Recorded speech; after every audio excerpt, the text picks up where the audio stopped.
Vous écoutez Inky et Pete se livrent, le podcast lecture qui donne vie et voix aux premiers mots d'un livre et vous donne envie de découvrir les suivants.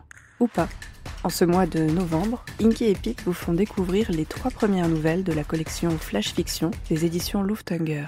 Flash Fiction, c'est des textes d'imaginaire, des textes courts mais intenses, écrits par des plumes de talent et livrés tous les mois directement dans votre boîte aux lettres.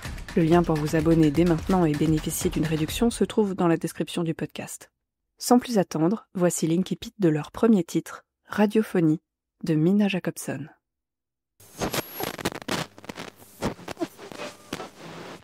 Bande K, fréquence 104.7.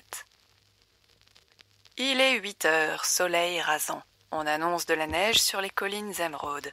Les voyants sont restés allumés toute la nuit dans le phare des nuages. Plusieurs éruptions solaires se sont suivies sans se ressembler.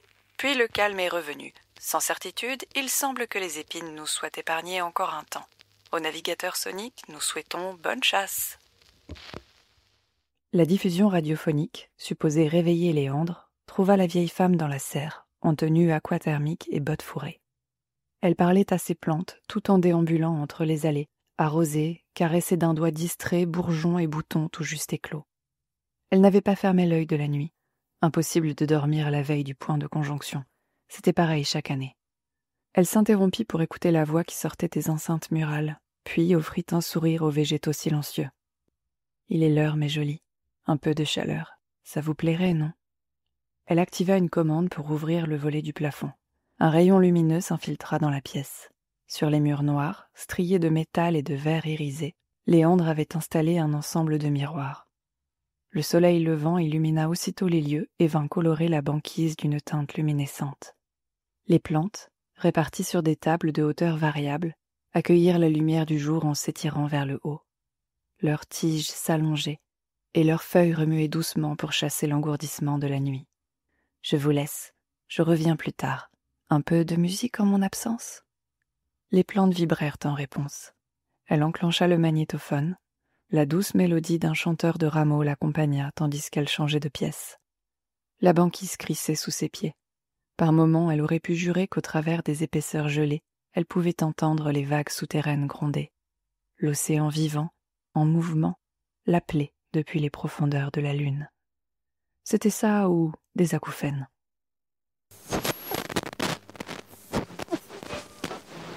Bande K, fréquence 106.1. Gravure, censure, usure, les temps sont durs, tournent à l'obscur. Ici tambourine à l'antenne qui vous emmène, ici tambourine qui dessine sur les ondes, qui devine le monde, qui anime ce qui gronde, sans une rime, ce qui fronde et décime. Encore une nuit de lune passée, éveillée sur cette dune, encore un matin, sans étain, encore un jour.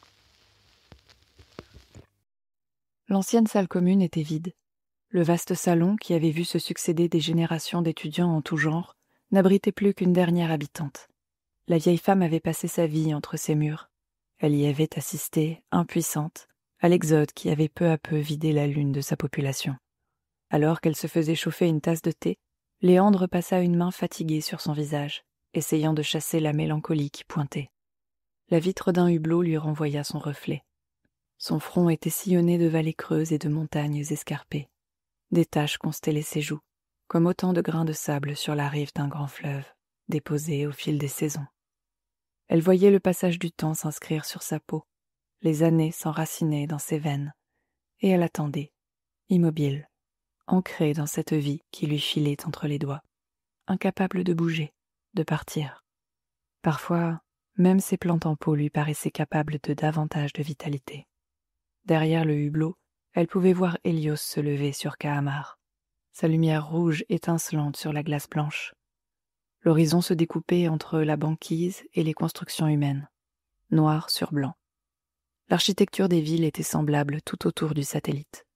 Les habitations restaient au niveau du sol, des édifices accolés les uns aux autres, dans un formidable réseau en toile d'araignée. Sans être laid, le paysage manquait de chaleur. Quelques siècles auparavant, Kahamar avait été la capitale de l'Union des Lunes, habitée par une population dense et cosmopolite, à l'image d'une civilisation interlunaire à son apogée. Puis leur étoile avait commencé à montrer des signes de vieillesse, la supergéante entrait en combustion accélérée. Le processus de nucléosynthèse approchait de la fin. Léandre n'était pas astrophysicienne, mais nul besoin de connaître le détail pour comprendre l'ensemble. L'étoile autour de laquelle gravitaient les dernières colonies humaines se mourait. Tygie la fracturait, la planète tellurique aux fissures formidables, inhospitalière si l'on peut. Kahamar, la lune froide à la banquise infinie, la centaine d'autres lunes qui tournaient à ses côtés. Toutes disparaîtraient bientôt dans un nuage de nébuleuses. La supernova était imminente, et elle n'épargnerait personne. À l'aide de son appareil astroscopique dont les projections s'affichaient sur l'écran mural de la salle commune, Léandre pouvait observer l'univers tout entier. Mais peu lui importait l'univers en vérité. À ses yeux, seul comptait le satellite voisin, dont l'atmosphère se teintait de rose pâle. La lune, Sinamène. Elle approchait. D'ici quelques heures, elle serait à portée de radiodiffusion. 72 heures à peine avant de s'éloigner à nouveau. C'était le cycle de vie des lunes jumelles, dont les orbites ne se croisaient que brièvement. Et comme chaque année, Léandre guettait l'approche de cette fenêtre de communication avec une anxiété croissante. Que faisait Tara en ce moment? Attendait-elle, elle aussi, que la danse des lunes les amène l'une vers l'autre?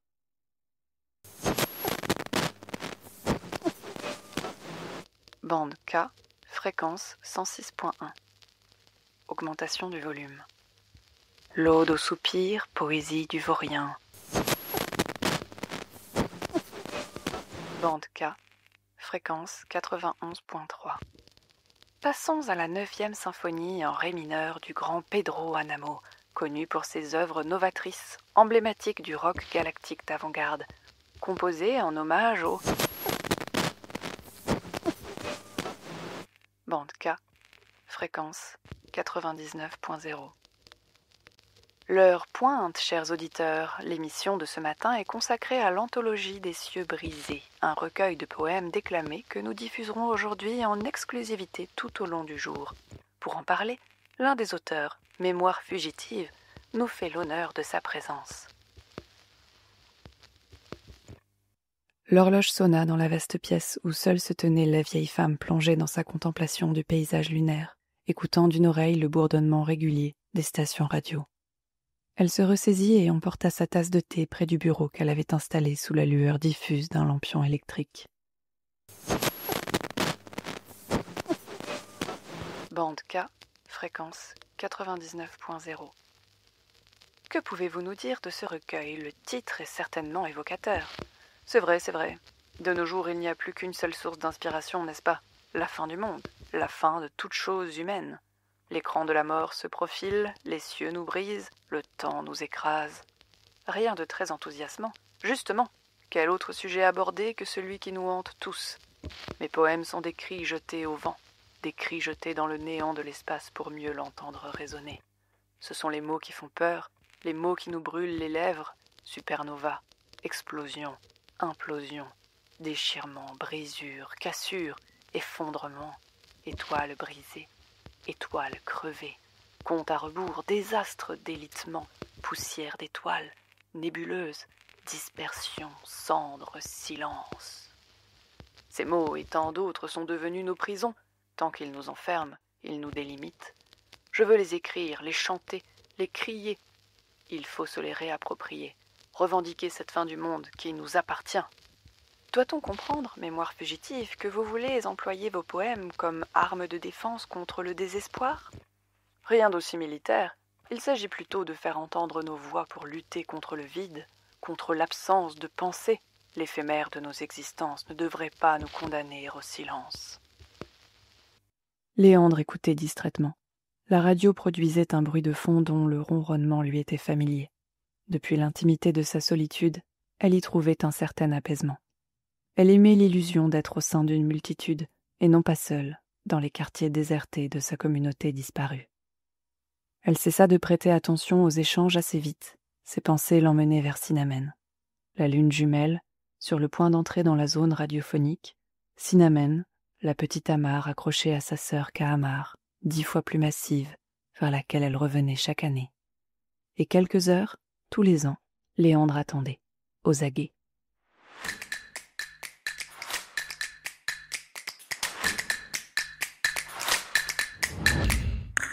Vous venez d'écouter l'Incipit de Radiophonie, nouvelle écrite par Mina Jacobson, qui arrivera dans la boîte aux lettres de tous les abonnés Flash Fiction en janvier 2026. Radiophonie, c'est donc une nouvelle. Mais même si c'est une nouvelle, donc une histoire relativement courte, je vais vous en dire 2 mots. Je sais que certains et certaines préfèrent se lancer dans la lecture des nouvelles sans rien en savoir, pour avoir la surprise complète, et si c'est le cas, vous avez le droit, et même le devoir, d'arrêter votre écoute ici. Donc si vous êtes toujours là, c'est que vous voulez en savoir un peu plus. Alors, Radiophonie, c'est l'histoire de Léandre, une femme d'un certain âge que l'on a rencontrée dans l'Incipit, et qui va vraisemblablement vivre la fin de son monde. Elle est l'une des dernières habitantes de la lune Kahamar. Dernière parce que cette lune est couverte de glace, qu'il y fait donc très froid, et qu'il y a plein d'autres endroits un peu plus agréables à vivre dans ce système solaire, surtout pour vivre les derniers jours. Radiophonie, comme son nom l'indique, c'est une histoire de radio. La radio et ses différentes fréquences sont omniprésentes dans la nouvelle et dans la vie de Léandre.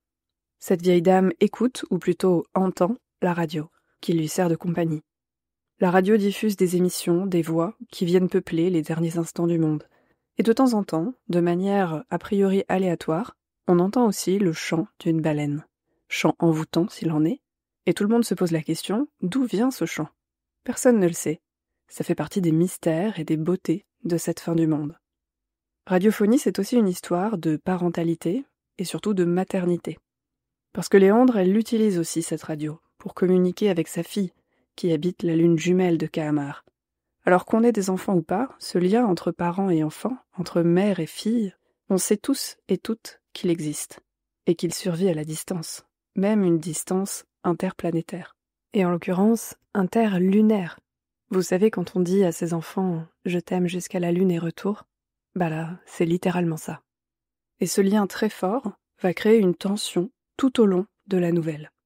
Une tension vers la lune jumelle, une tension qui va porter le lecteur, qui va porter Léandre aussi, jusqu'au bout. Radiophonie, c'est aussi l'histoire d'une baleine.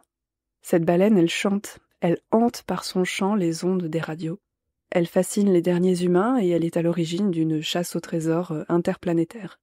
Elle est un peu la preuve que l'être humain cherche, quelle que soit sa situation, le merveilleux, la beauté, l'espoir, et qu'il s'y accroche, même quand il sait que le temps lui est compté, et aussi qu'il en a besoin. Radiophonie, c'est aussi une plume absolument brillante. Il y a tellement d'émotions dans ces quelques pages, c'est de la magie à l'état pur. Donc, lisez Radiophonie, et pour ça, abonnez-vous à Flash Fiction. Le lien est dans la description.